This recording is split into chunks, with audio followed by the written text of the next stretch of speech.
Okay, let's dive right in. We're going to talk about something fundamental to human biology today, and we're going to start with just a single number, a number that might just change how you see things.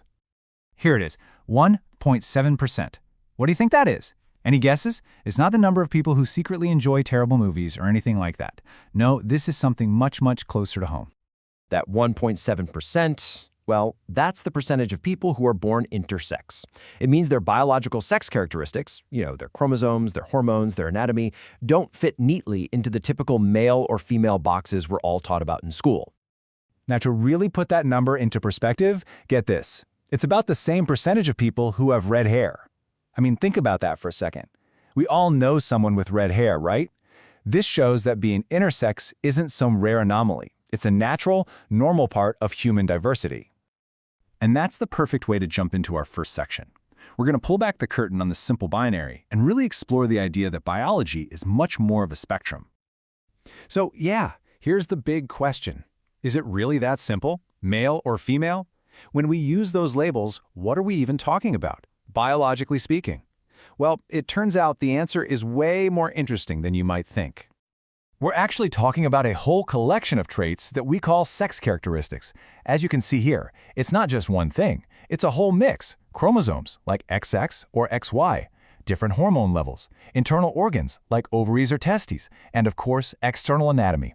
For most people, all these things line up in a pretty standard way, but not for everyone.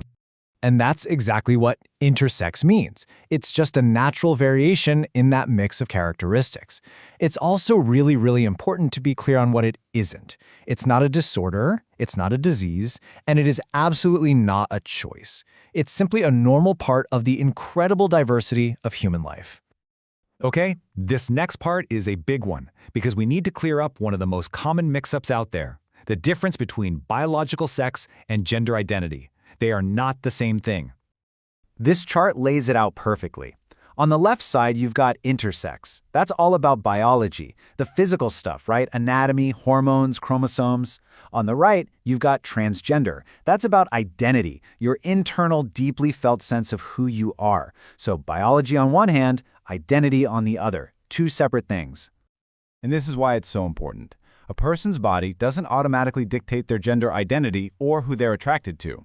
An intersex person might identify as a man or woman. They can be cisgender or they can be transgender. And their sexual orientation, they can be straight, gay, bi, you name it, just like anyone else. All right, we're going to shift gears a little bit. This next section is serious, but it's incredibly important that we talk about it. It's about the fight for autonomy, which has a pretty painful history, but also a powerful movement for change. For a long time, it was common medical practice that when an intersex baby was born, doctors would perform irreversible surgeries to make their bodies look more like a typical boy or girl. These were called normalizing surgeries. And the key thing here is that they were done on infants and kids who were way too young to consent. As you can imagine, these procedures often cause deep, lasting harm, both physically and emotionally. And this all boils down to one fundamental human right: bodily autonomy. It's the simple, powerful idea that every single person has the right to make their own choices about their own body without someone else making that choice for them. For the intersex community, this means the right to grow up and decide for themselves if they want any medical intervention at all. So, knowing all this, where do we go from here? How can we be supportive? This last part is all about positive action, what it looks like to be a good, respectful ally. And it's actually pretty simple. 3 clear things we can all do. First, language matters. The term to use is intersex person. Older terms are often really offensive and inaccurate, so just let's not use them. Second, advocate for their protection. This means supporting laws that stop discrimination and ban these non-consensual surgeries on kids. And third, and this is the big one, uphold their autonomy. Always, always affirm their right to choose what happens to their own bodies when they're ready. So, that leaves us with one final thing to think about. This is about more than just a statistic or a definition. It's about empathy, it's about dignity, it's about human rights. So I'll just leave you with this. What does a world that truly respects every single body actually look like? And what's our role in helping to build it?